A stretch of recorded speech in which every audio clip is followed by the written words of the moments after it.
In Congress, July 4th, 1776. The unanimous declaration of the 13 United States of America.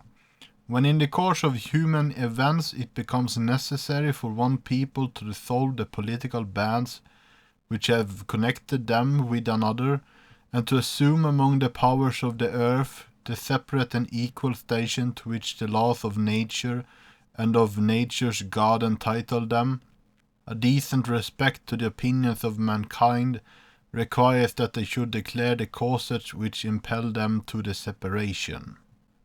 We hold these truths to be self-evident, that all men are created equal, that they are endowed by their Creator with certain unalienable rights, that among these are life, liberty, and the pursuit of happiness. That to secure these rights, governments are instituted among men, deriving their just powers from the consent of the governed, that whenever any form of government becomes destructive of these ends, it is the right of the people to alter or to abolish it, and to institute new government, laying its foundation on such principles and organizing its powers in such form as to them shall seem most likely to effect their safety and happiness. Prudence indeed will dictate that governments long established should not be changed for light and transient causes, and accordingly all experience hath seen that mankind are more disposed to suffer while evils are sufferable than to right themselves by abolishing the forms to which they are accustomed.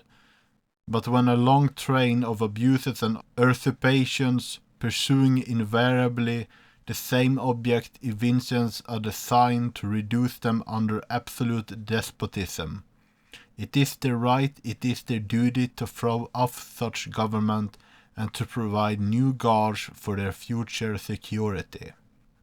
Such has been the patient sufferance of these colonies, and such is now the necessity which constrains them to alter their former systems of government. The history of the present King of Great Britain is a history of repeated injuries and usurpations, all having in direct object the establishment of an absolute tyranny over these states. To prove this, let facts be submitted to a candid world. He hath refused his assent to laws, the most wholesome and necessary for the public good. He hath forbidden his governors to pass laws of immediate and pressing importance, unless suspended in their operation till his assent should be obtained, and when so suspended, he has utterly neglected to attend to them. He hath refused to pass other laws for the accommodation of large districts of people, unless those people would relinquish the right to representation in the legislature, a right inestimable to them and formidable to tyrants only. He has called together legislative bodies at places unusual, uncomfortable, and distant from the depository of their public records for the sole purpose of fatiguing them into compliance with his measures. He has dissolved representative houses repeatedly for opposing with manly firmness of his invasions of the rights of the people. He has refused for a long time after such dissolutions to cause others to be elected, whereby the legislative powers incapable of annihilation have returned to the people at large for their exercise, the state remaining in the meantime exposed to all the dangers of invasion from without and convulsions from within. He has endeavored to prevent the population of these states, for that purpose obstructing the laws for naturalization of foreigners, refusing to pass others to encourage their migrations hither, and raising the conditions of new appropriations of lands. He has obstructed the administration of justice by refusing his assent to laws for establishing judiciary powers. He has made judges dependent on his will alone for the tenure of their offices and the amount and payment of their salaries. He has erected a multitude of new offices and sent hither swarms of officers to harass our people and eat out their substance. He has kept among us in times of peace standing armies without the consent of our legislatures. He has effected to render the military independent of and superior to the civil power. He has combined with others to subject us to a jurisdiction foreign to our own constitution, and unacknowledged by our laws, giving his assent to their acts of pretended legislation, for quartering large bodies of armed troops among us, for protecting them by a mock trial from punishment for any murders which they should commit on the inhabitants of these states, for cutting off our trade with all parts of the world, for imposing taxes on us without our consent, for depriving us in many cases of the benefit of trial by jury, for transporting us beyond seas to be tried for pretended offences, for abolishing the free system of English laws in a neighbouring province, establishing therein an arbitrary government, and enlarging its boundaries as to render it at once an example and fit instrument for introducing the same absolute rule into these colonies, for taking away our charters, abolishing our most valuable laws, and altering fundamentally the forms of our governments, for suspending our own legislatures and declaring themselves invested with power to legislate for us in all cases whatsoever. He has abdicated government here by declaring us out of his protection and waging war against us. He has plundered our seas, ravaged our coast, burned our towns, and destroyed the lives of our people. He is at this time transporting large armies of foreign mercenaries to complete the works of death, desolation, and tyranny already begun with the circumstances of cruelty and perfidy, scarcely paralleled in the most barbarous ages and totally unworthy of the head of a civilized nation. He has constrained our fellow citizens taken captive on the high seas to bear arms against their country, to become executioners of their friends and brethren, or to fall themselves by their hands. He has excited domestic insurrections amongst us, and has endeavored to bring on the inhabitants of our frontiers the merciless Indian savages, whose known rule of warfare is an undistinguished destruction of all ages, sexes, and conditions. In every stage of these oppressions we have petitioned for redress in the most humble terms. Our repeated petitions have been answered only by repeated injury.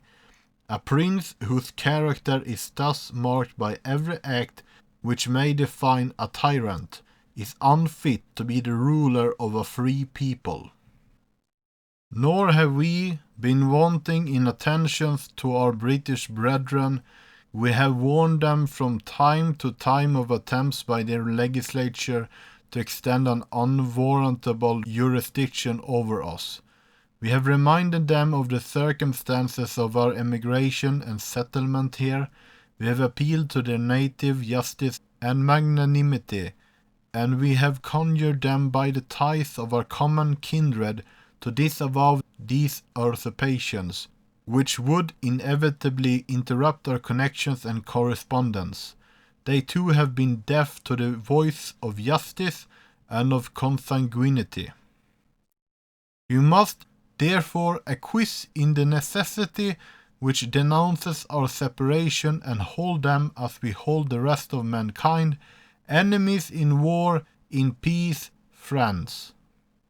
We, therefore, the representative of the United States of America, in General Congress assemble, appealing to the Supreme Judge of the world for the rectitude of our intentions, do, in the name and by the authority of the good people of these colonies, solemnly publish and declare that these united colonies are and of right ought to be free and independent states, that they are absolved from all allegiance to the British Crown, and that all political connections between them and the state of Great Britain is and ought to be totally dissolved, and that as free and independent states they have full power to levy war, conclude peace, contract alliances, establish commerce, and do all other acts and things which independent states may of right do. And for the support of this declaration, with firm reliance on the protection of divine providence, we mutually pledge to each other our lives, our fortunes, and our sacred honor. New Hampshire, Josiah Bartlett, William Whipple, Matthew Thornton. Massachusetts, Samuel Adams, John Hancock, Robert Treat Payne, Elbridge Gerry. Rhode Island, Stephen Hopkins, William Ellery. Connecticut, Roger Sherman, Samuel Huntington, William Williams, Oliver Wolcott. New York, William Floyd, Philip Livingston, Francis Lewis, Lewis Morris. New Jersey, Richard Stockton, John Witherspoon, Francis Hopkinson, John Hart, Abraham Clark. Pennsylvania, Robert Morris, Benjamin Rush, Benjamin Franklin, John Morton, George Clymer, James Smith, George Taylor, James Wilson, George Ross. Delaware, George Reed, Caesar Rodney, Thomas McKean.